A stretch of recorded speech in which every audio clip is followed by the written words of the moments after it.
What it would be like if you were Napoleon Bonaparte. Europe fears your name. The room smells like smoke, wet wool, and candle wax. Outside the palace windows, Paris is freezing. Somewhere in the distance, church bells echo through the night while thousands of soldiers prepare for war. Europe wants you gone. Kings whisper your name like it's a disease. Newspapers call you a tyrant. Entire nations unite just to stop you. And tomorrow, you march again. You stand alone beside a massive map covered in battle plans. Pins and ink lines stretch across Europe like scars. Millions of lives now depend on your decisions. Because you are no longer just a general, you are Napoleon Bonaparte, and the world is terrified of what you might become. Chapter 1. The Outsider from Corsica. You are born on the island of Corsica, shortly after France conquers it. From the beginning, you feel like an outsider. Your accent sounds strange in French schools. Rich students mock your family. Teachers underestimate you constantly. But while others laugh, you study history, mathematics, war. You spend hours reading about Alexander the Great and Julius Caesar, while snow falls outside military school windows. The other boys dream about status. You dream about conquest. Years later, France erupts into revolution. The streets of Paris become rivers of chaos. Kings fall. Crowds riot. Executions become public entertainment. And inside the madness, opportunity appears. For the first time in your life, France no longer cares where you came from, only whether you can win.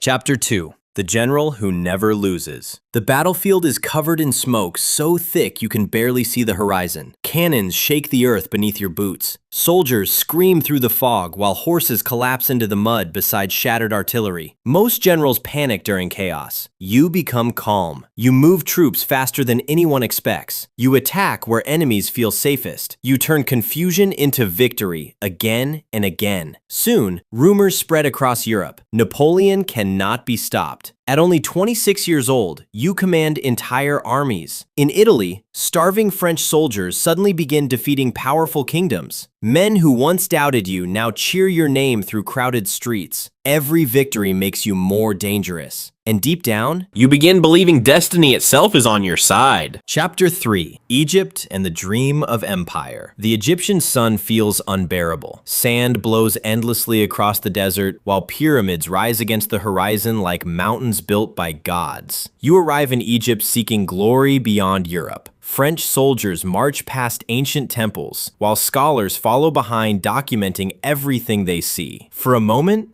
it feels like history itself belongs to you. Then reality crashes down. The British destroy much of your fleet. Supplies vanish. Disease spreads through the camps. Far from France, your empire suddenly feels fragile. But even in failure, your legend grows. Newspapers back home transform disaster into heroism. And when political chaos explodes again in Paris, you see your chance. You leave Egypt behind and return to France ready to seize power itself. Chapter 4. Emperor of France. Paris erupts into celebration as crowds flood the streets. Banners wave from windows. Church bells ring endlessly. Soldiers line the roads in perfect formation. Inside Notre Dame Cathedral, candlelight glows against gold walls while nobles watch silently. Then, you place the crown upon your own head. Not a king chosen by birth, not a ruler chosen by tradition, a man who took power through pure ambition. You are now Emperor Napoleon I. Across Europe, monarchs stare in horror because the revolution they thought was dying has transformed into something far more dangerous. An empire led by a military genius. And soon, war begins again. Chapter 5. The Empire Expands. Your armies move like storms across Europe. Austria falls. Prussia collapses. Entire kingdoms surrender before your soldiers even reach their capitals. Everywhere you go, maps change. French eagles rise above conquered cities, while terrified rulers rush to negotiate peace. At night, campfires stretch endlessly across battlefields, while drums echo through freezing air. Your soldiers worship you. To them, you are unstoppable. And honestly, it starts feeling true. Inside massive war rooms covered in maps, you reshape Europe itself. Borders disappear. Old empires crumble beneath your armies. For a moment, it seems like nothing on earth can defeat Napoleon Bonaparte. Then comes Russia. Chapter 6. The frozen nightmare. The cold feels alive. Snowstorms tear across endless white fields, while exhausted soldiers collapse beside frozen roads. You march toward Moscow with one of the largest armies in history. At first, victory feels inevitable. Then the Russians retreat deeper into their own country. Villages burn before your army can reach them. Food disappears. Winter arrives early. Soon, starvation spreads faster than enemy bullets. Men freeze while sleeping.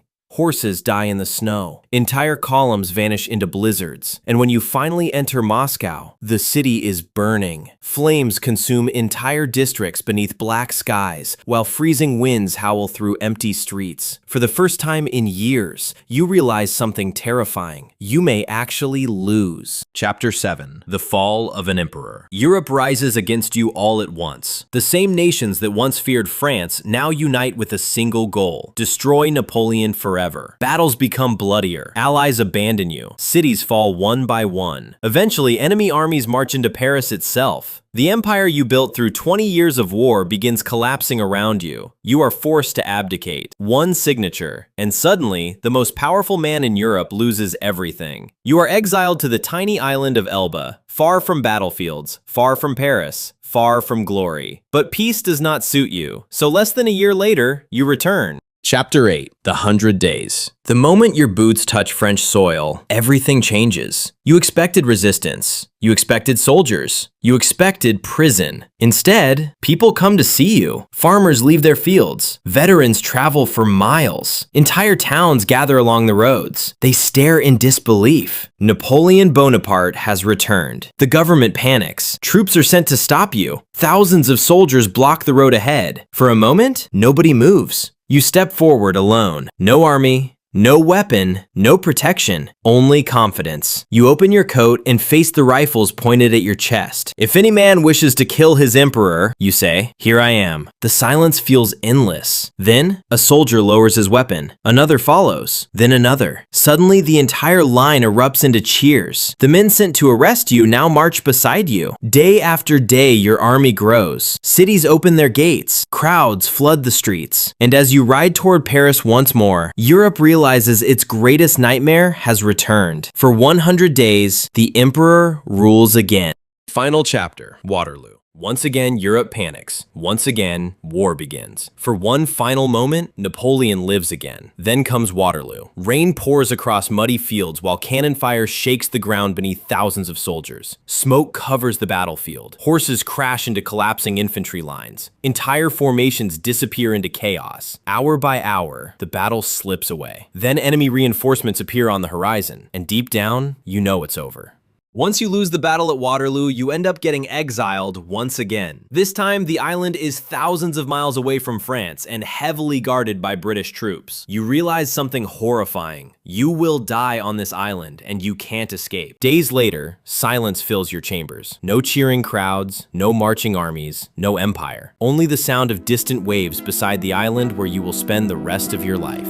You once ruled nearly all of Europe. Now you watch the ocean alone. But even after your empire collapses, the world never forgets your name. Because Napoleon Bonaparte did what almost nobody in history ever achieved. He forced an entire world to fear a single man.